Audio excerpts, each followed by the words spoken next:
ओम नमो भगवते वासुदेवाय।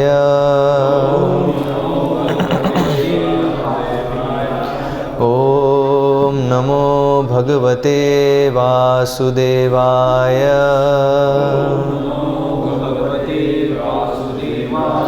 ओम नमो भगवते वासुदेवाय।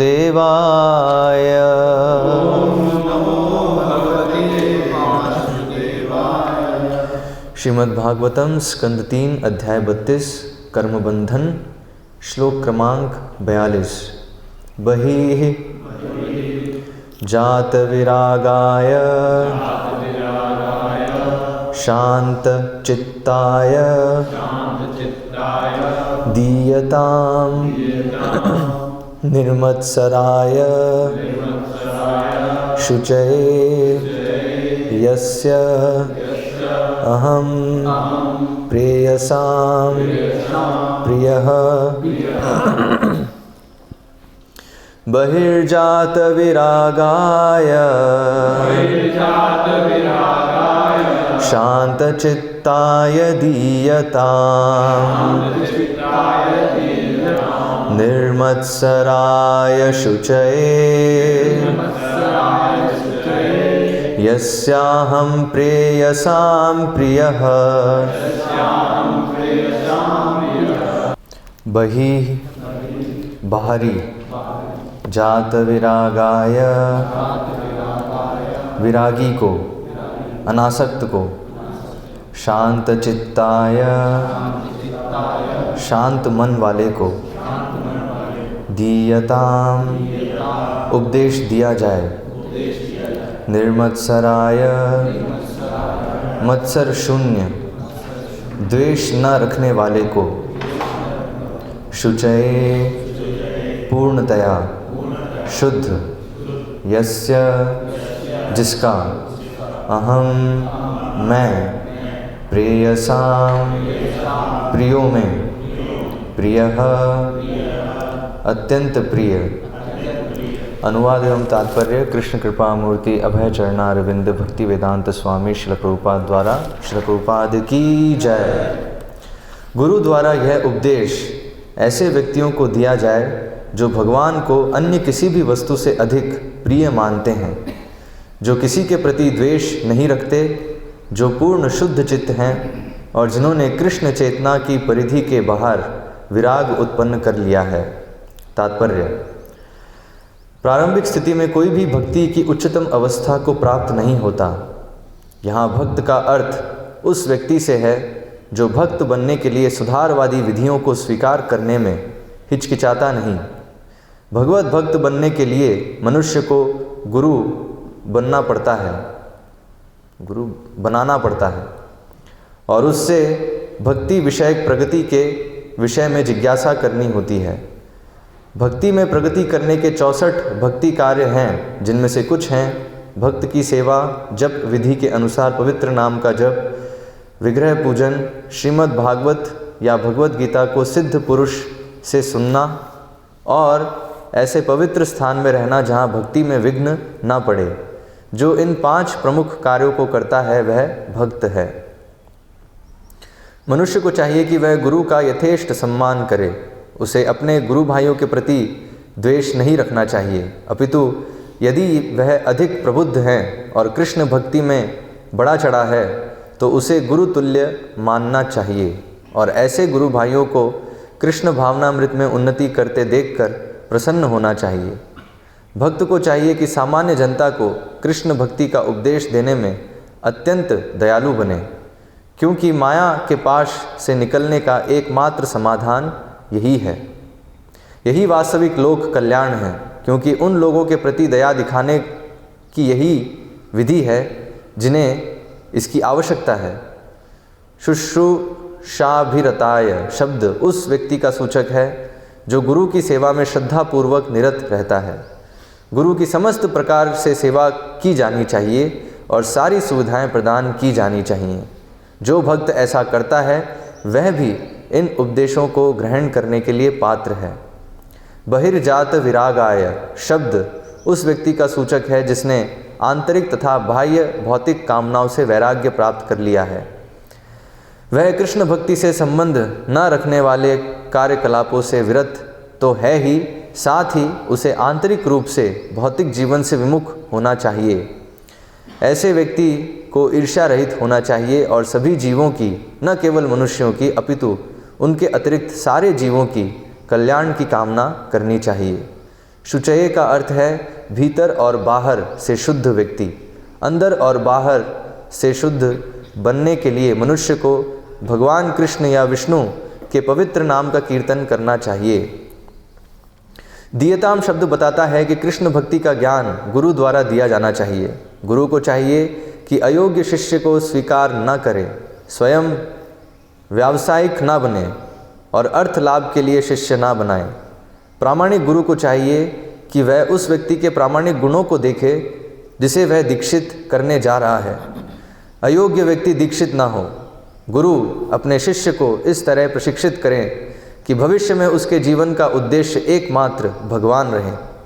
इन 2 श्लोकों में भक्त के गुणों की पूरी व्याख्या है। जिसने इन श्लोकों में वर्णित समस्त गुणों का विकास कर लिया है वह पहले से भक्त पद को प्राप्त है। यदि उसने इन सारे गुणों को विकसित नहीं किया है तो उसे अब भी इन प्रतिबंधों को पूरा करना होगा जिससे वह कुशल भक्त बन सके। ओम अज्ञानतिमिरन्धस्य ज्ञानञ्जनशलाकया चक्षुरुन्मीलितं येन तस्मै श्रीगुरुवे नमः। श्रीचैतन्यमनोभीष्टं स्थापितं येन भूतले स्वयं रूपकदा मह्यं ददाति स्वपदान्तिकं। वन्देऽहं श्रीगुरोः श्रीयुतः पदकमलं श्रीगुरून् वैष्णवांश्च। श्रीरूपं साग्रजातं सहगणरघुनाथान्वितां तं सजीवं साद्वैतं सावधूतं परिजनसहितं कृष्णचैतन्यदेवं श्रीराधाकृष्णपादान् सहगणललिता श्रीविशाखान्वितांश्च। नमः ओम विष्णुपादाय कृष्णप्रेष्ठाय भूतले श्रीमते भक्ति विकास स्वामिनिति नामिने। नमः ओम विष्णुपादाय कृष्णप्रेष्ठाय भूतले श्रीमते भक्ति वेदांत स्वामिनिति नामिने। नमस्ते सारस्वते देवे गौरवाणी प्रचारिणे निर्विशेष शून्यवादी पाश्चात्य देशतारिणे। जय श्री कृष्ण चैतन्य प्रभु नित्यानंद श्री अद्वैत गदाधर श्रीवासादि गौर भक्तवृंद। हरे कृष्णा कृष्णा कृष्णा हरे हरे, हरे राम राम राम हरे हरे। तो ये इस अध्याय के आखिरी श्लोक हैं जिसमें कपिल देव अपनी शिक्षाओं को किसको देना है, कौन इस शिक्षा को ग्रहण करने का पात्र है, उसकी योग्यता के विषय में बता रहे हैं। तो ये 42वां श्लोक है। इससे पहले 41वां श्लोक था, उसका तात्पर्य नहीं था तो हमने उसको पढ़ा नहीं, तो मैं उसको ही पढ़ लेता हूँ। तो उसमें बता रहे हैं श्रद्धानाय भक्ताय विनीताय अनसूयवे भूतेषु कृतमैत्राय शुश्रूषाभिरताय च। ऐसे श्रद्धालु भक्त को उपदेश दिया जाए जो गुरु के प्रति सम्मानपूर्ण द्वेष न रखने वाला, समस्त जीवों के प्रति मैत्री भाव रखने वाला हो तथा श्रद्धा और निष्ठापूर्वक सेवा करने के लिए उत्सुक हो। तो इसलिए हम देखते हैं गुरुकुल में ये पद्धति होती थी। ऐसा नहीं कि गुरुकुल में शिष्य आया और पहले दिन से उसको शिक्षा देना प्रारंभ कर दिया। पहले जो है उसमें ये सारे गुण विकसित करने के लिए उसको अनेक सेवाओं में लगाया जाता था।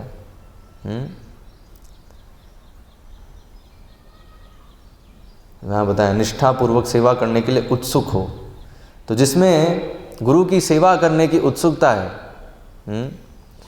और एक गुण है जो पिछले 3-4 श्लोकों में रिपीट हो रहा है। जैसे इसमें 41वां जो श्लोक है उसमें भी ये बताया है अनसूयवे। अनसूय मतलब द्वेष ना करने वाला, है ना, इसमें इसके हृदय में द्वेष नहीं हो। और ये जो 39वां श्लोक है उसमें भी ये गुण आ रहा है। जो ईर्ष्यालु, मतलब ये उपदेश उन लोगों के लिए नहीं है जो ईर्ष्यालु हैं, ठीक है। और फिर ये 42वें श्लोक में भी फिर से वो आ रहा है जो किसी के प्रति द्वेष नहीं रखते।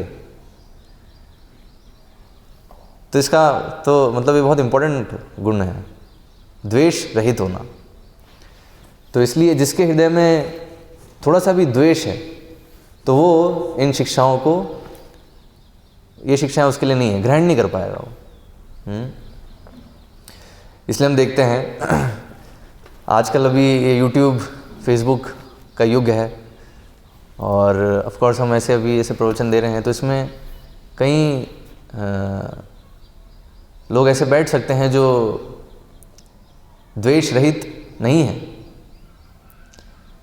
और इसलिए हम देखते हैं जब ये कपिल मुनि की शिक्षाएं हैं एज इट इज़ अगर हम बताएंगे, विशेषकर जो गृहस्थ और गृहमेधी का डिफरेंस जो बताया है कपिल मुनि ने, है ना, वो अगर हम बताएंगे तो लोग क्या है विचलित हो जाते हैं, है ना, इंस्ट्रक्शंस को एज इट इज़ जब बताते हैं।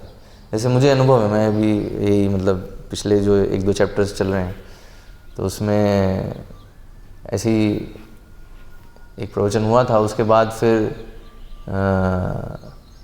वो विशेषतः स्त्री पुरुष आकर्षण के विषय में था, वो भी बहुत जो है कपिल मुनि ने बताया है। तो कुछ माताएं जो हैं वो आके मुझे बोले व्यक्तिगत रूप से कि प्रभु जी हमें बहुत वी फेल्ट वेरी लो, है ना, हमें जो है बहुत ऐसा लगा कि बहुत नीचा और बहुत बुरा लग रहा है हमें ये सुन के, है ना। तो एक्चुअली वो बुरा क्यों लग रहा है? क्योंकि ये जो है योग्यता नहीं है। जिसमें ये सारी योग्यताएं हैं सुनने के तो वो सुन सकता है, वो ग्रहण कर सकता है, और जिसमें नहीं है तो वो विचलित होगा। वो जो है इसको इंस्ट्रक्शन को समझने की जगह आर्गुमेंट करेगा कि ऐसा कैसे बोल सकते हो उसका तुरंत जो है ये आर्गुमेंट आएगा, वो समझने की कोशिश नहीं करेगा कि अरे ऐसा बोला है तो ओके ठीक है, तो समझने की कोशिश करेगा। तो इसलिए बताया गुरु के प्रति सम्मानपूर्ण भाव होना बहुत आवश्यक है, क्योंकि वो नहीं होगा तो वो अगर सम्मान होगा तो फिर अच्छा गुरु ने कहा है तो ठीक है, अगर मैं स्वीकार नहीं भी कर पा रहा हूँ तो भी मुझे इसको स्वीकार करना है ना, ये होता है अगर गुरु के प्रति सम्मान है तो। और द्वेष बताया, द्वेष बहुत इम्पोर्टेंट है कि द्वेष नहीं होना चाहिए, क्योंकि होता क्या है अगर हमारे हृदय में द्वेष है तो कहीं ना कहीं हम भक्तों से और गुरु से भी द्वेष करने लगेंगे। हम देखते हैं जो नियोफाइट हैं, नियोफाइट समझते हैं, जो नए हैं, है ना, भक्ति में नव आगंतुक जो लोग हैं, तो उनकी समझ नहीं होती है ना, तो वो कभी कभी ये बोलते हैं बढ़िया है महाराज बनना बढ़िया है बढ़िया, देखो सारी फैसिलिटी, बस क्या है, बस बैठ के बस लेक्चर देना है बस, है ना, बाकी तो सब जो है सारी उनके कमरे में महाप्रसाद भी पहुंच रहा है ना, और पूरे दिन कमरे में ही क्या मतलब, और यहाँ पे हम लोग जो हैं रगड़ रहे हैं बुरी तरीके से तो ऐसा हो जाता है, भाव हो जाता है, हाँ, क्योंकि वो है द्वेष है ना। जब तक हृदय में द्वेष है ना तब तक हम क्या है, हम सहन नहीं कर सकते कि मैं इतना जो है संघर्ष कर रहा हूँ, सामने वाला कितने आराम से कैसे बैठा है ना, वो भी संघर्ष करना चाहिए, है ना, वो भी जो है परेशान होना चाहिए। मैं परेशान हूँ तो वो भी परेशान होना चाहिए। मतलब ये जो है टेंडेंसी हम सब में बहुत डीप रूटेड है। डीप रूटेड समझो, बहुत ही गहन है, और इसलिए तो हम आए हैं इस जगत में।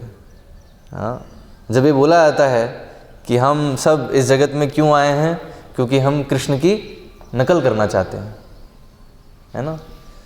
तो कृष्ण जो है परम भोक्ता है, तो हम देखते हैं वैकुंठ जगत में कि सब के सब कृष्ण की सेवा कर रहे हैं, और कृष्ण जो सेवा को स्वीकार कर रहे हैं। तो कहीं ना कहीं हमारी जो है ये इच्छा हो जाती है कि मुझे भी वो पोजीशन मिले, मैं भी जो है सबके आकर्षण का केंद्र बनूं, सेंट्रल पॉइंट बन जाऊं, मैं भी जो है, मुझे भी लोग जो हैं सेवा दें। तो बस अब जो है, तो अभी अगर तो क्योंकि अब शुरुआत में द्वेष किससे किया हमने, तो कृष्ण से हो गया द्वेष, और फिर वही द्वेष जो है फिर हम सभी जीवों से, सभी जीवों के ऊपर जो है वो द्वेष प्रकट होता है। तो इसलिए बताया यहाँ पर, जब तक एक तो बताया गुरु से, है ना, मतलब बिल्कुल भी हृदय में द्वेष नहीं होना चाहिए, समस्त जीवों के प्रति मैत्री भाव होना चाहिए। तो ये साथ से चलता है, अगर किसी के हृदय में द्वेष नहीं है तो स्वाभाविक है समस्त जीवों के प्रति उसके हृदय में मैत्री भाव होगा, क्योंकि आप जो है मित्र से आप द्वेष नहीं करोगे, है ना। जो मित्र है तो उसका आप हमेशा भला चाहोगे। लेकिन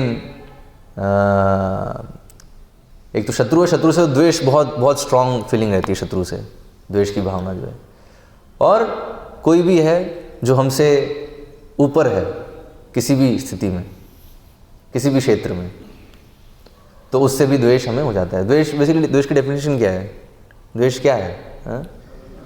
पर उत्कर्ष असहनम, कि दूसरे का उत्कर्ष जो है वो असहनीय हो जाता है। तो उत्कर्ष, वो दूसरा सामने वाला किसी भी तरह से खुश है तो या तो उसके पास भौतिक संपन्नता है या आध्यात्मिक संपन्नता है।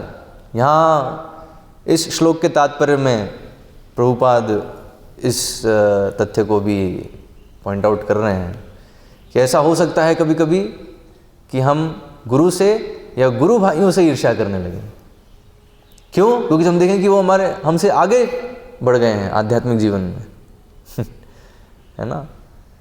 उनको जो है ज़्यादा शास्त्रों ने पढ़ लिए हैं और उसका उनको ज्ञान भी है, समझ भी है, और हम तो अभी तो हम भगवद गीता ही पढ़ रहे हैं। वो चैतन्य चरितामृत तक पहुंच गए। वो चैतन्य चरितामृत 3 बार पढ़ लिया और हम तो अभी भगवद गीता ही जो है एक बार भी नहीं हुई अभी, हैं। तो एक जो है ईर्ष्या हो सकती है, होती है ना। और गुरु जो है, गुरु क्यों इनको इतना फेवर कर रहे हैं? सारी जो रिस्पॉन्सिबल जो चीज़ें हैं वो पर्टिकुलर इसी भक्त को दिए जा रहे हैं। हम भी तो हैं। तो ये जो भावना है, क्योंकि वो जो है द्वेष, वो है ना, कृष्ण के प्रति जो द्वेष है वो है हमारे हृदय में भी। तो वो फिर क्या है, वो फिर इवन आध्यात्मिक जीवन में भी, क्योंकि हम लोगों ने क्या, अभी भौतिक जो समाज है वो तो छोड़ दिया एक तरह से, है ना। तो अभी आध्यात्मिक समाज में है हम, international society for Krishna consciousness. तो यहाँ पे भी हम आए हैं कृष्णा कॉन्शियस होने के लिए, लेकिन साथ ही साथ द्वेष भी है। तो होता क्या है, ये एक बहुत बड़ा समस्या है कि गुरु भाइयों से द्वेष करना।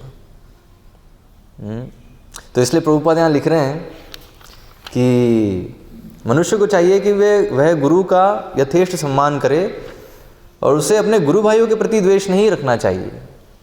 अपितु यदि वह अधिक प्रबुद्ध हैं और कृष्ण भक्ति में बड़ा चढ़ा है तो उसे गुरु तुल्य मानना चाहिए। मतलब कोई गुरु भाई है जो भक्ति में आगे बढ़ गए हैं, है ना, और क्योंकि भक्ति में आगे बढ़े इसलिए गुरु उनको इतना फेवर कर रहे हैं, उनको जो है और रिस्पॉन्सिबिलिटी दे रहे हैं। तो समझना चाहिए, गुरु अगर किसी शिष्य को अगर बहुत रिस्पॉन्सिबिलिटी दे रहे हैं, इसका अर्थ है कि वो जो शिष्य है वो प्रगति कर रहा है, वो बहुत प्रदत्त है। एक प्रदत्त शिष्य को ही गुरु कोई महत्वपूर्ण जिम्मेदारी देंगे नहीं, ऐसे किसी को थोड़ी देंगे। तो ये अपने आप में एक प्रमाण है कि वो बड़े चढ़े हैं, वो प्रदत्त हैं। तो इसलिए फिर जो है उनका भी हमें गुरु तुल्य सम्मान करना चाहिए, यहाँ बताया, बहुत इंपॉर्टेंट है। और इसी में अधिकतर इसी में मात खाते हैं, इसलिए आप देखो अधिकतर चलता रहता है। अरे फिर वो फॉल्ट फाइंडिंग टेंडेंसी है ना, अथॉरिटी में भी जो है वो गलती ढूंढते रहते हैं। और देखो अगर एक्चुअली में देखा है तो परफेक्ट कोई भी नहीं, गलती अगर ढूंढेंगे तो मिल ही जाएगी, है। तो लेकिन तो इसलिए एक जो परफेक्ट लीडर है तो वो भी ये चीज़ कहता है कि मैं परफेक्ट नहीं हूँ, है ना, आई एम नॉट परफेक्ट। लेकिन जो भी गुरु शिष्य परंपरा में जो ज्ञान आ रहा है ना, और जो स्पिरिचुअल, जो आध्यात्मिक जो हमारा अभ्यास है वो हम परफेक्टली करने का प्रयास कर रहे हैं। और ये भौतिक चीज़ों के साथ डील करने में थोड़ी सी इम्परफेक्शन हो सकती है, तो उसे जो है सहन करते हुए और आगे बढ़ना चाहिए। उसमें ज़्यादा बड़ी वो नहीं करनी चाहिए कि ऐसा कैसे कर दिया, ऐसा कैसे कर दिया। जैसे ये समस्या आती है ना, हमने देखा है बहुत बार। ये जो है जैसे एक अगर मान लीजिए कोई वरिष्ठ भक्त हैं जिनको गुरु ने जो है, जैसे टेंपल प्रेसिडेंट ही ले लो, टेंपल प्रेसिडेंट है ना, कमांडर है, ठीक है। तो ये जो है अगर कोई निर्णय लेते हैं किसी विशेषकर किसी भक्त के विषय में कि इस भक्त को जो है ये सेवा दी जाए या उनको जो है कहीं और भेजा जाए, तो जो भी निर्णय लेते हैं तो कई बार जो बाकी जो भक्त हैं है ना, वो लोग आपस में फुसफुस करने लगते हैं, है ना। अरे इसको तो ऐसा करना चाहिए था, इन्होंने ऐसा क्यों किया, है ना। तो और फिर वो देखने लगते हैं कि देखो इनको जो है जो टेंपल प्रेसिडेंट है उसको कुछ पता ही नहीं है, हमें ज़्यादा पता है ना। हमसे पूछ लेते एक बार, हमसे तो पूछा ही नहीं। हाँ, तो इस तरह के जो विचार है और इस तरह की दृष्टि जो है, ये दरअसल द्वेष से ही आती है। हृदय में द्वेष है। हम देखते हैं अगर आप भक्तों में, एक तो वैष्णव में और विशेषकर जो वरिष्ठ वैष्णव हैं, है ना, वरिष्ठ भक्त हैं, उनमें अगर आप दोष देख रहे हैं तो ये हमारे हृदय में द्वेष का लक्षण है ना। द्वेष है इसलिए हम देख रहे हैं। और अगर हमें उनके अच्छे गुण दिख रहे हैं, है ना, उनमें जो अच्छा कर रहे हैं वो अगर दिख रहा है, तो फिर क्या है, तो फिर इसका मतलब हम द्वेष से मुक्त है। हम देखते हैं ना भगवान में भी ये गुण है। जैसे भगवान जगन्नाथ के विषय में बताया ना, भगवान जगन्नाथ कैसे इतने बड़ी आँखें हैं नहीं, और उनकी पलक झपकती नहीं है। क्यों? क्योंकि वो जो है, कोई भी भक्त है उसने छोटी सी भी कुछ भी सेवा करी, है ना, उसमें छोटा सा भी हल्का सा भी कोई अच्छा गुण है, तो उसको क्या है, उसको जगन्नाथ भगवान कैसे अपनी बड़ी बड़ी आंखों से बड़ा करके देखते हैं, है ना, मैग्नीफाई करते हैं उसको। ओ, इसमें जो है इतना बढ़िया गुण है ये। और अगर उसमें कुछ अवगुण है, दोष है, तो क्या है, उसको भगवान इतना नहीं देखते। अपनी बड़ी आंखों से क्या है, वो बस उसके अच्छे गुण देखते हैं और उसके जो भी अवगुण है। इसलिए आप देखो और ये जो भगवान का भाव है, ये आप देखो भगवान गीता में भी बोल रहे हैं। गीता में तो बहुत बड़ी चीज़ बोल दी है भगवान, है, अपि चेत सुदुराचारो भजते माम अनन्य भाग साधुरेव समंतव्य सम्यक ही सितो ही सहा। बहुत ही बड़ी चीज़ बोल दी है। बताइए, मतलब अगर हम इसको पढ़ेंगे इस श्लोक को पहली बार, तो किसी को डाइजेस्ट ही नहीं होगा। क्योंकि यहाँ प्रभुपाद बहुत बार जब ये बोलते हैं कि साधु की डेफिनेशन क्या है, साधु की परिभाषा क्या है, तो ये श्लोक कोट करते हैं प्रभुपाद कि साधु का मतलब क्या है ना, भजते माम अनन्य भाग, कि जो भगवान की सेवा कर रहा है अनन्य भाव से, मतलब कुछ भी हो जाए वो भगवान की सेवा से हटेगा नहीं, है ना। चाहे तूफान आ जाए, है ना, भूकंप आ जाए, सुनामी आ जाए, कुछ भी आ जाए, वो भगवान की सेवा नहीं छोड़ेगा किसी भी हालत में। लेकिन अब फिर भगवान एक चीज़ बता रहे हैं, ऐसा हो सकता है भक्त, लेकिन उसकी पूर्व आदतों के कारण उसकी कुछ बुरी आदतें हो सकती हैं, और उसके कारण हो सकता है हमको ऐसा लगे कि वो बहुत ही ज़्यादा गलत कार्य कर रहा है। हाँ, होता है अपि चेत सुदुराचारो। एक है दुराचार, दुराचार शब्द तो हिंदी में भी है ना, दुराचार। आचार एक है सदाचार, सदाचार मतलब क्या है, अच्छा व्यवहार, है ना। दुराचार मतलब बुरा व्यवहार, ठीक है। और सुदुराचार क्या होगा, बहुत बुरा व्यवहार। सू लगाने वालों वो जो है और क्वालिफाई कर दिया उसको कि ऐसा व्यवहार हो सकता है आप कभी शायद सपने भी नहीं सोच सको, ठीक है। तो बेसिकली हिप्पियों का उदाहरण है ना। हिप्पी जो है वो एक इस श्रेणी में आप गिन सकते हो। तो भगवान क्या कह रहे हैं कि अगर उसमें ठीक है, अगर सुदूराचार भी है, लेकिन अगर वो उसमें वो मत देखो, आप उसमें ये देखो कि वो मेरी सेवा कर रहा है नहीं कर रहा है। अर्थात यहाँ जो बता रहे हैं कि भक्त है कि नहीं है, यहाँ बताया है ना, भक्त की सेवा जप विधि के अनुसार पवित्र नाम का जप, विग्रह पूजन, श्रीमद् भागवत या भगवद गीता को सिद्ध पुरुष से सुनना और ऐसे पवित्र स्थान में रहना जहाँ भक्ति में विघ्न ना पड़े। जो इन 5 प्रमुख कार्यों करता है वह भक्त है।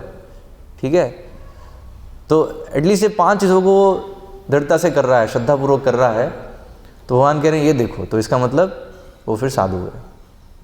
ठीक है, और उसमें जो भी बुरी चीज़ दिख रही है, फिर अगले श्लोक में फिर भगवान बता रहे हैं फिर कि अगले कि क्षिप्रम ही भवति धर्मात्मा, है ना, बहुत जल्दी जो है वो सारी उसकी गलत आदतें भी छूट जाएंगी और धर्मात्मा बन जाएगा, महात्मा बन जाएगा।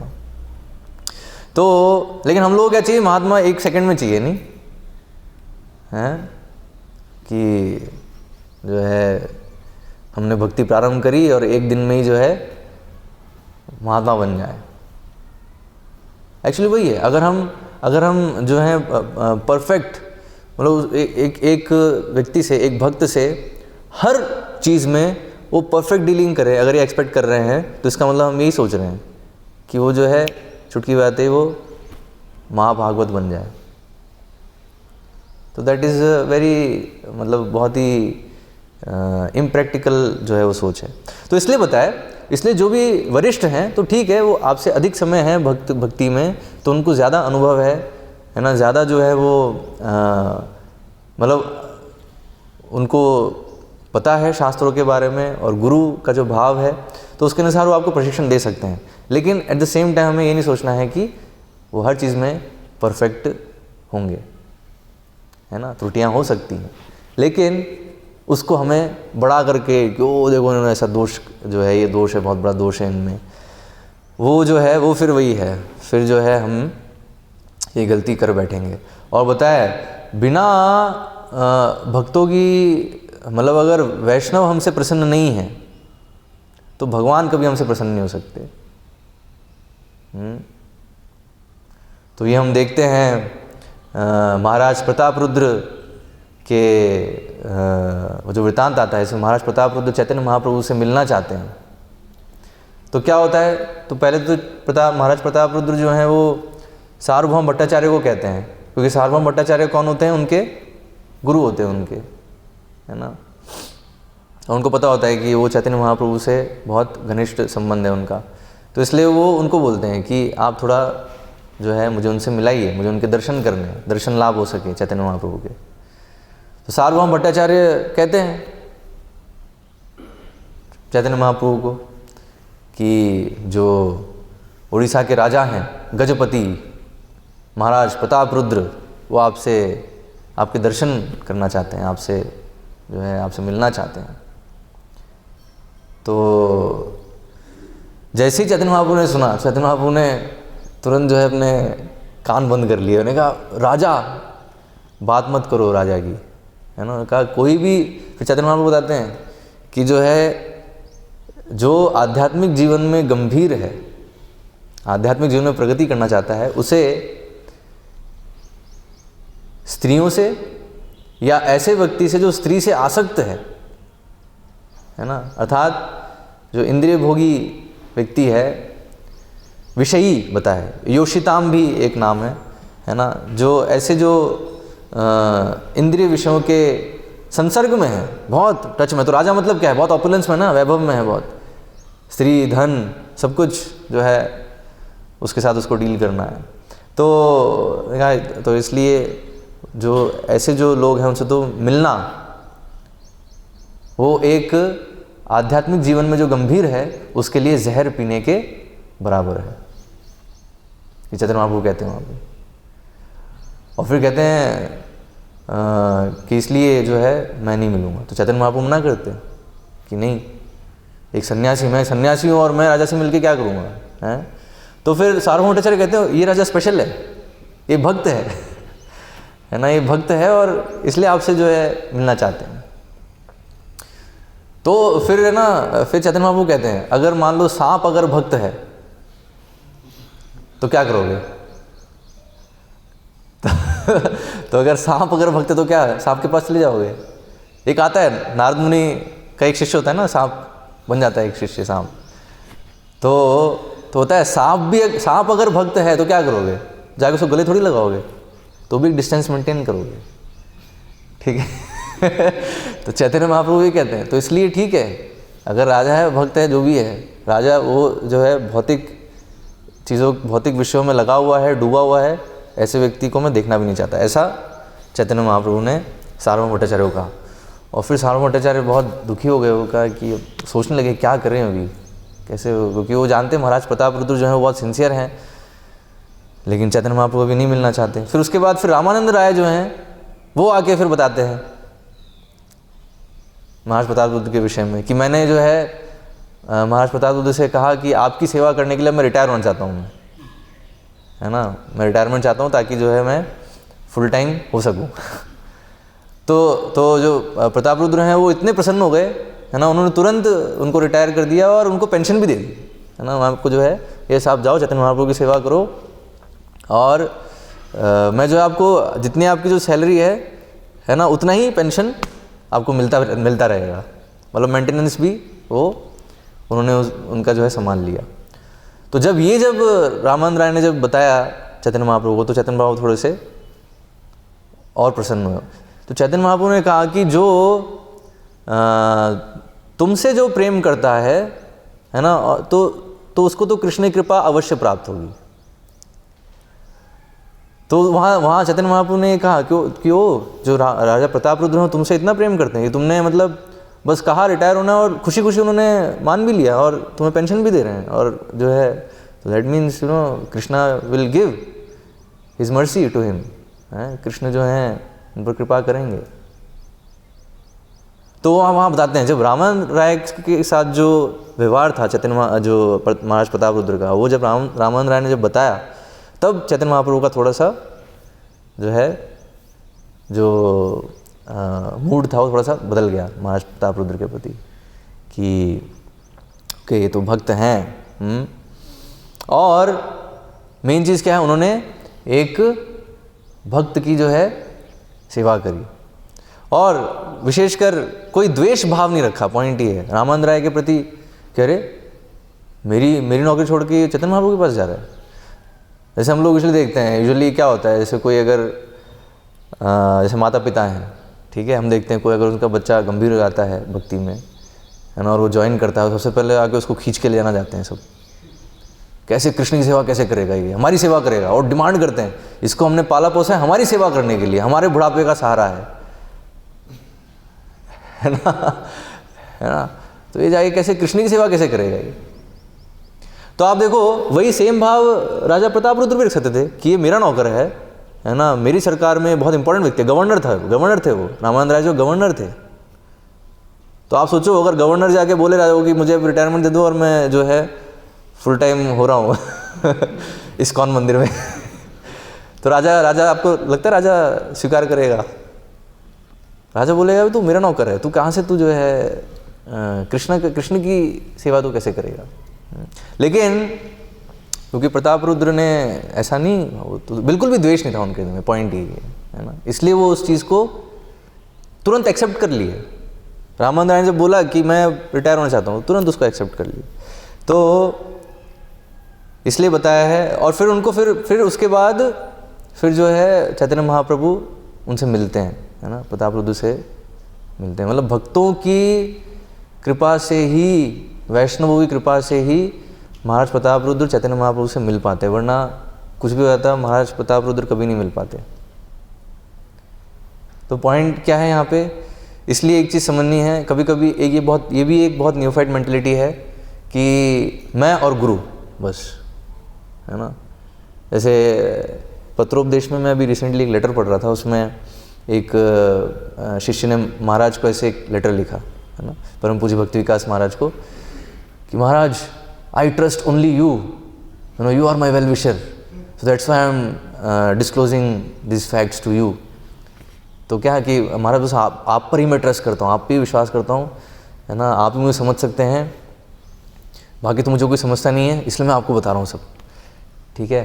तो महाराज है ना उसमें लिख रहे हैं रिप्लाई में कि ये जो है आपकी सही मेंटलिटी नहीं है ना, ये जो है ये सही भाव नहीं है। जो गुरु भाई हैं वो भी बहुत इम्पोर्टेंट हैं, जो बाकी वैष्णव हैं, है ना। अगर बाकी वैष्णव जो हैं उनके साथ आप अगर मेलजोल नहीं हो पा रहा है, उनके साथ मिलके सेवा नहीं कर पा रहे हैं, उनके साथ आपका संबंध नहीं हो पा रहा है, मैत्री संबंध ये बताया, दूसरे जीवों का छोड़ो, पहले एटलीस्ट वैष्णवों के साथ मैत्री संबंध हो जाए। यहाँ तो मतलब बहुत बड़ी चीज़ कही है। यहाँ क्या बोल रहे हैं कि ना जो दूसरे समस्त जीवों के प्रति मैत्री भाव रखो। समस्त जीव तो ठीक है, वो तो पहुँचेंगे, पहले एटलीस्ट जो वैष्णव समाज है उसमें सब वैष्णवों के प्रति तो मैत्री भाव हो जाए। तो अगर वो नहीं हो रहा है ना, और हमें किसी पे, हम ऐसा कोई है ही नहीं, हमारा कोई वैष्णव मित्र ही नहीं है ना, जिससे हम कुछ शेयर कर सकें, है ना। हमें लगता है नहीं हर चीज़ हम गुरु से ही बात करेंगे, है ना। और जो वरिष्ठ वैष्णव है वो तो कुछ नहीं है, उनको तो कुछ नहीं समझते हम, है ना, उनको तो कुछ नहीं आता है। तो ये अगर भाव है तो महाराज वहाँ लिख रहे हैं ये बहुत ही आपका गलत भाव है, इससे तो आप जो हैं भक्ति में ज़्यादा दिन नहीं टिक पाएंगे। तो इसलिए बाकी भक्त भी जो हैं इम्पोर्टेंट हैं, है ना। वैष्णवों की कृपा के बिना जो है भगवान की कृपा नहीं मिलती है, भक्ति मिलती है भक्तों के संग में, वैष्णवों से ही भक्ति प्राप्त होती है। तो इसलिए ये बहुत इम्पोर्टेंट है कि गुरु भाई से और गुरु से हम किसी भी तरह से ईर्ष्या ना रखें। उनमें जो है उनकी सेवा करने का प्रयास करें, सम्मान भाव हमेशा रहे। अब इसमें ऑफकोर्स इसमें बहुत सारे प्रश्न हो सकते हैं, ठीक है, उसको बाद में हम कर लेंगे अगर आपके प्रश्न कुछ आ रहे हैं तो। ये थोड़ा सा वो है ये टॉपिक जो है वो है, मतलब इसमें कई दिन चर्चा कर सकते हैं। एनीवेज ठीक है, तो ये एक पॉइंट हो गया। फिर उसके बाद बताया है शुश्रूषाभिरताय। ये इस श्लोक में नहीं आ रहा है ये शब्द, ये पिछले श्लोक में है, 41वें श्लोक में। तो इसका अर्थ भी यहाँ पर प्रभुपाद बता रहे हैं। शुश्रूषाभिरताय शब्द उस व्यक्ति का सूचक है जो गुरु की सेवा में श्रद्धापूर्वक निरत रहता है। गुरु की समस्त प्रकार से सेवा की जानी चाहिए और सारी सुविधाएं प्रदान की जानी चाहिए। तो ये है, गुरु को हर प्रकार से सुविधा, अब ये है, अब उनको बहुत सुविधा मिल रही है, वो देख के हमें वो नहीं रहना है, इनको इतनी सुविधाएं क्यों मिल रही है, ये भाव नहीं आना चाहिए। उनको और सुविधाएं प्रदान करने का भाव होना चाहिए, प्रयास होना चाहिए। हाँ, तो बताए देखो, अगर ये सारी चीज़ें होंगी ना, तब कपिल मुनि जो यहाँ इंस्ट्रक्शंस बता रहे हैं वो ग्रहण कर पाएंगे, स्वीकार कर पाएंगे। नहीं तो फिर क्या है, हमारे मन में ही चलता रहेगा, ऐसा कैसे कह दिया, ऐसा नहीं होना चाहिए। हाँ, फिर बताया है बहिर्जात विरागाय। तो बहिर्जात विरागाय उस व्यक्ति का सूचक है जिसने आंतरिक तथा बाह्य भौतिक कामनाओं से वैराग्य प्राप्त कर लिया है। तो बहिर्जात विरागाय मतलब विरक्ति, उसमें जो है कुछ भी जो कृष्ण भक्ति के अनुकूल नहीं है उन सभी चीज़ों से वो विरक्त है ना। ये जो है ये एक लक्षण, ये योग्यता भी होनी चाहिए, क्योंकि जब तक भौतिक चीज़ों से आसक्ति रहेगी तो जो आसक्त लोग हैं वो भी इस इंस्ट्रक्शन को नहीं समझ पाएंगे। वही जैसे हम बताएं, कोई गृहमेधी है तो उसको जब बताएंगे कि गृहमेधी ऐसा है और गृहस्थ होना चाहिए, तो क्या होगा, वो तुरंत वो विचलित हो जाएगा, वो बोलेगा ऐसा कैसे कह रहे हैं। जैसे वही वो स्त्री पुरुष आकर्षण वाला जो थोड़े बहुत जो वो सेक्शन है, तो उसमें बहुत डिफ़िकल्ट होता है लोगों को स्वीकार करना। तो क्यों है, क्योंकि आसक्ति है। जिसकी स्त्री से आसक्ति है वो इंस्ट्रक्शंस को नहीं ले पाएगा, या स्त्री की जिसकी पुरुष से आसक्ति है तो वो भी जो है उस इंस्ट्रक्शन को नहीं स्वीकार कर पाएंगे। तो इसलिए बताया जो अनासक्त है ज़रूरी है वो चीज़।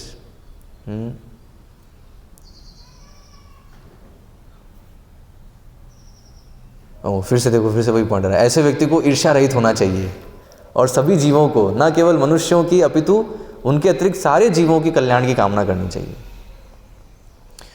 हाँ, ये है, अगर ईर्ष्या रहित होंगे हम तो क्या है, उसका इमीडिएट तुरंत उसका एक लक्षण होगा कि सबके कल्याण के विषय में हम सोचेंगे, है ना।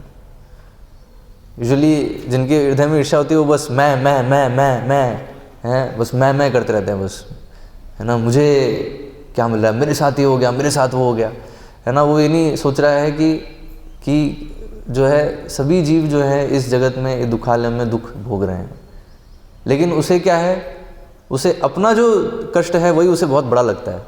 कारण क्या है?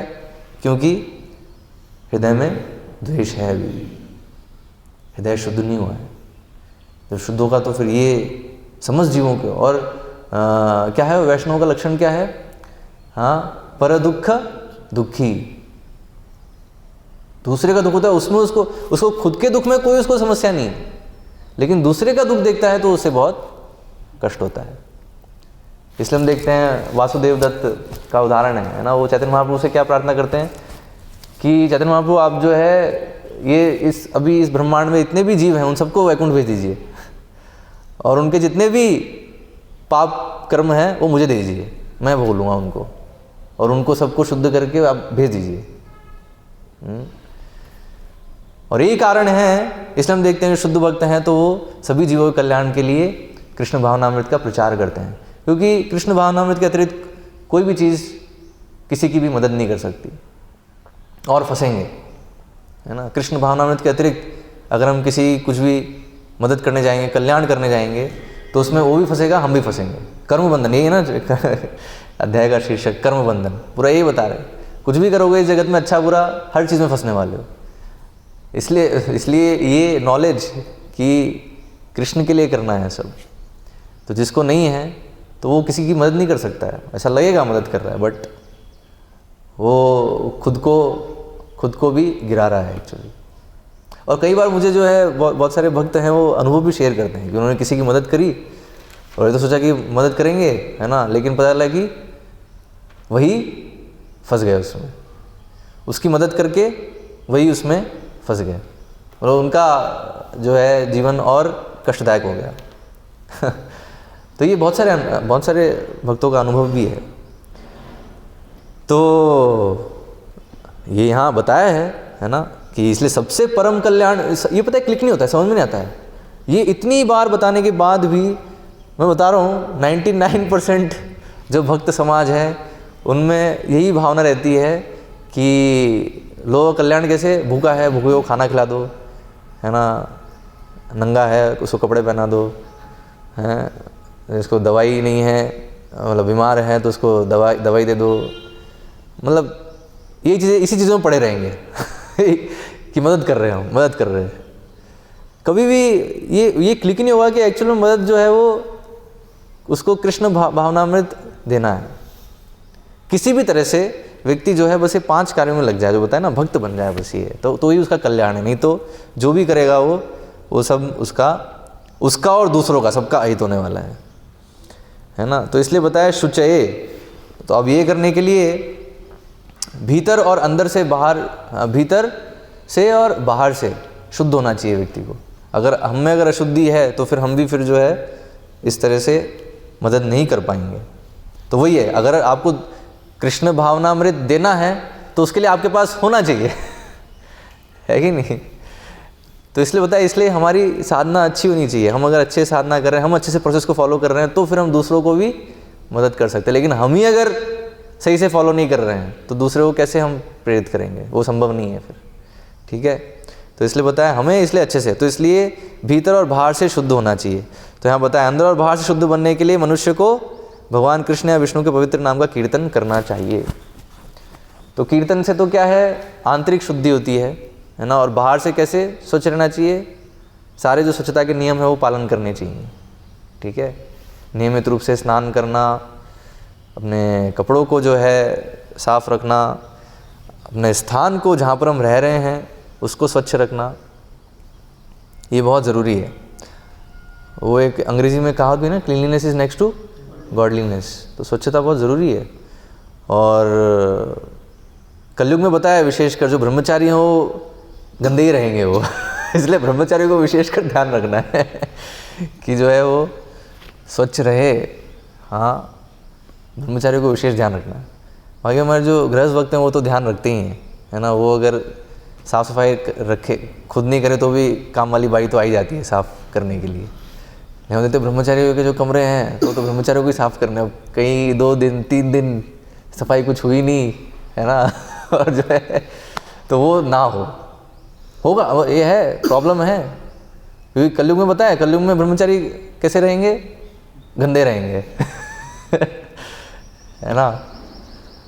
तो स्वच्छता बहुत ज़रूरी है, और जो स्वच्छता नहीं, अगर स्वच्छता नहीं है तो फिर ब्रह्मचारी रह नहीं पाएंगे, बता रहा हूँ मैं पहले। मतलब ये मध्वाचार्य बताते हैं, मध्वाचार्य जो है एक ब्रह्मचारी के लिए क्या क्या आवश्यक है, इम्पॉर्टेंट चीज़ें ब्रह्मचर्य को मेंटेन करने के लिए।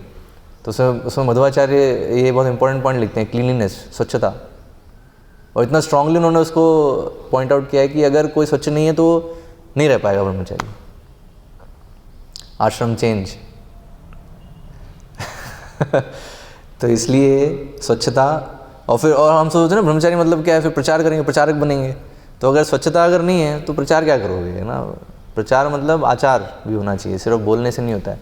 तो इसलिए, और वो सबसे डिफ़िकल्ट है, तो इसलिए यहाँ बताया है वो बहुत ज़रूरी है ना। कीर्तन अंदर से तो हम, अब ये भी एक क्वेश्चनेबल है अंदर से कितना शुद्ध हो रहे हैं, क्योंकि जब हम कर रहे हैं तो कितना ध्यान से कर रहे हैं, है ना। जब कर रहे हैं मन तो इधर उधर भाग रहा है और पता नहीं क्या क्या सोच रहा है, और मन तो ऐसे ही सोच सकता है, बिल्कुल मतलब गंदा ही है ना मन, तो गंदी चीज़ ही सोचता है। जब कर रहे हैं उस समय गंदी चीज़ सोच रहा है, हाँ? प्रवचन में बैठे हैं उस समय गंदी चीज़ उसको सोच रहा है, वो मन में आ रही है।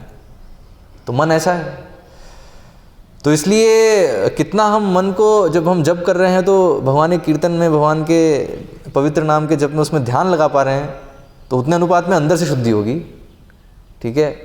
और बाहर से स्वच्छता के नियमों का जितना हम पालन कर रहे हैं, शुचि मुचि, जो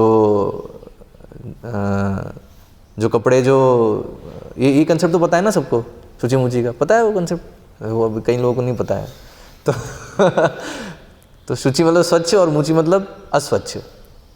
तो अस्वच्छ क्या है, जो आपने से कपड़े पहन लिए हैं, है ना, उसको इन कपड़ों को पहन के सोए, है ना, तो वो कपड़े जो हैं वो मुचि हैं। उनको जो है फिर स्वच्छ कपड़ों के साथ, मतलब जो धुले हुए कपड़े हैं उनके साथ नहीं रखना है, मतलब वो अलग रखना है शुचि और मुचि को, ठीक है। मतलब जो अस्वच्छ चीज़ें हैं, वस्तुएं, उस कपड़ा एक है और भी चीज़ हो सकती है, अस्वच्छ जो चीज़ें हैं और जो स्वच्छ चीज़ें हैं उनको अलग रखना है। किचन में भी बहुत सारे नियम हैं, ऐसे पता होने चाहिए, है ना। मतलब स्वच्छता के कई नियम हैं, एनीवेज वो वैष्णव एटिकेट में हम उसको ले सकते हैं। भक्ति रसामृत सिंधु में कई पॉइंट्स आएंगे स्वच्छता के, ठीक है। तो उन सब का पालन करना बहुत ज़रूरी है। फिर है दीयताम। दीयताम शब्द बताता है कि कृष्ण भक्ति, दीयताम शब्द इसी श्लोक में आ रहा है ना, है हाँ, है ना, शांत चित्ताय दीयताम है। तो दीयताम शब्द बताता है कि कृष्ण भक्ति का ज्ञान गुरु द्वारा दिया जाना चाहिए। ओ हाँ, अभी जो है प्रभुपाद अब बता रहे हैं गुरु की योग्यता क्या है और गुरु को किसको दीक्षा देनी चाहिए। और ये भी बहुत इंपॉर्टेंट है, क्योंकि यहाँ बता रहे हैं कि गुरु जो है एक अयोग्य व्यक्ति को दीक्षा नहीं देना चाहिए। तो इसलिए शिष्य भी प्रामाणिक होना चाहिए। जैसे हम लोग टेस्ट करते हैं ना, हम लोग प्रयास करते हैं कि हमें प्रामाणिक गुरु मिले, तो ऐसे ही जो गुरु है, प्रामाणिक गुरु है, वो भी देखेगा कि उसे प्रामाणिक शिष्य मिले, ठीक है। तो इसलिए यहाँ बताया, हाँ, तो जो शिष्य है उसको ये ज्ञान गुरु से लेना चाहिए। गुरु को चाहिए कि अयोग्य शिष्य को स्वीकार ना करे। तो इसलिए ये जो कपिल मुनि का जो ये अभी आप है ना, अगर मान लो ये जो अध्याय है ये आप सुनो, इससे क्या नाम है इसका, ये जो है ना बहुत सारी उस पर टीका जैसे लिखता है, ये देवदत्त पटनायक, वो आ जाएगा, वो बिना किसी श्रम के आ जाएगा। और कपिल मुनि, हाँ, सांख्य फिलोसॉफी, यस, कपिल मुनि उसमें ये बता रहे हैं, ये बता रहे हैं, तो क्या आपको सुनना चाहिए उसको? तो क्लियर होना चाहिए, उससे नहीं सुनना है। इसलिए बता रहे हैं दीयताम शब्द बताता है कृष्ण भक्ति का ज्ञान गुरु द्वारा दिया जाना चाहिए। तो गुरु दे रहे हैं और तब उसको स्वीकार करना है। ऐसे ही किसी टॉम डिक हैरी से सुनते रहोगे तो कोई फ़ायदा नहीं, फिर कंफ्यूज होंगे। इसलिए हम देखते हैं कई भक्त हैं ऐसे जो आते मंदिर आते हैं, इधर भी सुनते हैं उधर भी सुनते हैं, जहाँ भी चल रहा है वहाँ सुनते हैं, तो क्या होता है कोई उनकी प्रगति नहीं हो पाती, वहीं के वहीं रहते हैं, सालों साल पूछते हैं हाँ कितनी माला हो रही हैं, है ना, 8 साल हो गए, एक माला हो रही है प्रभु। 8 साल हो गए और एक ही बार, मतलब क्या बोले उनको, हैं? और कारण क्या है? क्योंकि इधर भी सुन लिया, उधर भी सुन लिया। ओ, देवदत्त पटनायक ऐसा बोल रहा है, अरे जो वैज्ञानिक है वो ऐसा बोल रहा है ना, और सांख्य दर्शन के बारे में ऐसा बोल रहा है। और ये कौन है, ये एक और है ना भी जो बहुत बहुत प्रसिद्ध चल रहा है, हाँ, असद गुरु वो भी बोल देगा, हाँ Samkhya philosophy, yes Samkhya philosophy, Samkhya is like this like that, उसका एक्सेंट तो ऐसा करेगा, बस लोग यही सुनते रहेंगे, ओ वाह कितना फ्लुएंट इंग्लिश बोल रहा है। बट क्या बोल रहा है? तो ऐसे लोगों से नहीं सुनना है, समझो, गुरु से सुनना है, गुरु से। इसलिए शिष्य की योग्यता क्या है? तो गुरु को चाहिए कि अयोग्य शिष्य को स्वीकार ना करे, है ना, तो योग्य होना चाहिए शिष्य। तो शिष्य की योग्यता क्या है कि वो इन सब ये जो 5 चीज़ें हैं ना, उसके लिए तैयार होना चाहिए। हाँ, गुरु के प्रति सम्मान, और भगवान का नाम जप कर रहा है। इसलिए हम देखते हैं, इसलिए हम अभी कोई भी अगर हमारे पास आता है कि परम पूज्य भक्ति विकास महाराज से दीक्षा लेनी है ना, तो कई बार क्या लोगों को थोड़ा वेट करना पड़ता है। तो कई बार बोलते हैं प्रभु जी इतना वेट कर रहे हैं, है ना, क्यों, मतलब जल्दी हो जाए दीक्षा, है। तो कारण ये है क्योंकि यहाँ इंस्ट्रक्शन है। तो यहाँ पर हमें क्या है, हमें देखना है इस चीज़ को कि आप योग्य हैं कि नहीं हैं अभी दीक्षा के लिए, ठीक है। तो इसलिए फिर क्या है योग्यता के लिए, तो एटलीस्ट सबसे पहले प्रभुपाद की पुस्तकें अच्छे से पढ़ें, समझें शिक्षा को, है ना। दीक्षा का अर्थ क्या है उसे समझें। दीक्षा बस ऐसी नहीं, फॉर्मेलिटी नहीं है, औपचारिकता नहीं है, हैं? और हरिनाम का जप करें नियमित रूप से कम 16 माला करें, और 4 नियमों का पालन करें। अच्छा, कई लोग होते हैं जो ये भी बोलते हैं, हाँ ये सब तो हम पालन कर रहे हैं, बचपन से ही कर रहे हैं पालन, 4 नियम तो बचपन से ही पालन कर रहे हैं, और 16 माला कोई बड़ी चीज़, 16 माला भी कर रहे हैं। लेकिन इसके भी आगे एक और चीज़ है ना, कि जिनसे आपको दीक्षा लेनी है उनके हृदय को समझना पड़ेगा, है ना, कि वो क्या चाहते हैं। तो इसलिए शिष्य क्या है, उसको गुरु से सुनना पड़ेगा। वो सुनेगा, और जब वो पूरा तत्पर है कि यस जो भी वो आदेश देंगे वो मैं करने के लिए रेडी हूँ, है ना, तब जो है वो तैयार है दीक्षा के लिए। अन्यथा फिर ऐसे होगा, अगर योग्य नहीं है फिर उसके बाद वो उसकी दीक्षा हो भी जाएगी, थोड़े समय बाद गुरु से ही वो ईर्ष्या करने लगेगा, बोलेगा अरे गुरु महाराज ऐसा क्यों कर रहे हैं, उनको ऐसा नहीं करना चाहिए था, ऐसा करना चाहिए था, इस तरह से बोलने लगेंगे। होते हैं ऐसे कई शिष्य होते हैं, इतना हम फिल्टरिंग करने के बाद भी कई ऐसे निकल जाते हैं है ना, वो क्या करें।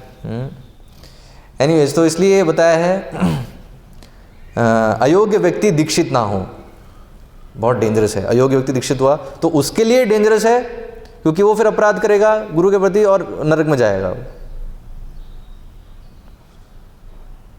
इसलिए बताया, इसलिए हम लोग इतने सतर्क रहते हैं। इसलिए हम जो है दीक्षा के लिए इमीडिएटली कोई रिकमेंडेशन नहीं होता, पहले हम देखते हैं सभी भक्त देखते हैं, उसमें भी ऐसा नहीं कि सिर्फ जो है मैं देखूंगा, उसमें जो है पूरा जो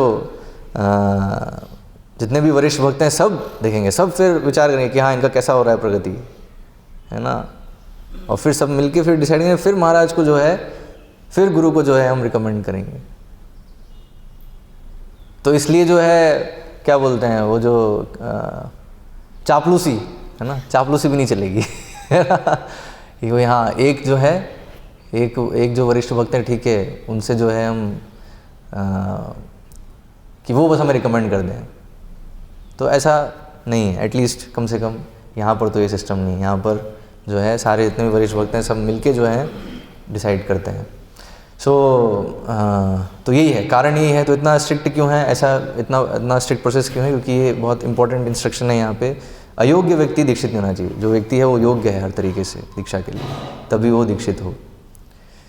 तो इन 2 श्लोकों के, तो ये 2 श्लोक कौन से 2 श्लोक हैं, एक तो ये श्लोक और इसका पिछला श्लोक 42वां श्लोक और 41वां श्लोक। भक्त के गुणों की पूरी व्याख्या है। जिसने इन श्लोकों में वर्णित समस्त गुणों का विकास कर लिया है वह पहले से ही भक्त पद को प्राप्त है। तो इसलिए अगर आपको देखना है आप प्रगति कर रहे हो नहीं कर रहे हो, कितना भक्त बने, तो ये तात्पर्य में ये गुण दिए हैं, है ना। इससे आप चेकलिस्ट है ये एक तरह से, कितने गुण आपने विकसित कर लिए तो उतने अनुपात में भक्त बन गए हैं, और जितने गुण नहीं हैं तो उतने अनुपात में जो है अभी भक्त बनना बचा है। और सबसे बड़ा जो है ये द्वेष वाला है, इसलिए आप देखो द्वेष सबसे इम्पोर्टेंट है, क्योंकि ये 3-4 श्लोकों में रिपीट हुआ है। तो कोई चीज़ जब 3 बार रिपीट करी जाती है ना, तो इसका मतलब बहुत इम्पोर्टेंट है। बताया वो हरे नाम एव केवलम कलौ नास्ति एव गतिरन्यथा। तो वहाँ भी बताते हैं हरि कि इस कलयुग में सिर्फ हरि का नाम है, 3 बार बोला है, हरे नाम एव, 3 बार, मतलब कि उसको मतलब बहुत इम्पोर्टेंट है, और ये इसको बिल्कुल भी अवॉइड नहीं कर सकते हम। तो इसलिए द्वेष जो है ना, बाकी सारे गुण हैं, लेकिन द्वेष से मुक्त होना सबसे बड़ा चैलेंज है सभी बद्ध जीवों के लिए। और बताया सभी बाकी जो चीज़ें ना, जैसे काम है, क्रोध है,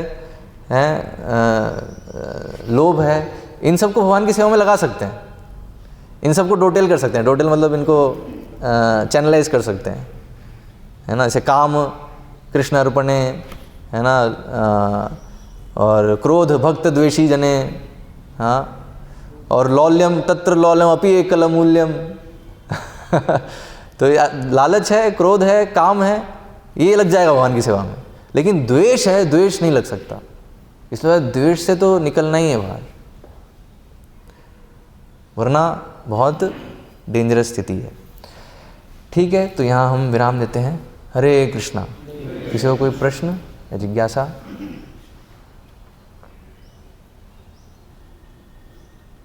हो गया, आप सब द्वेष रहित हैं। हरे कृष्णा। श्रील प्रभुपाद की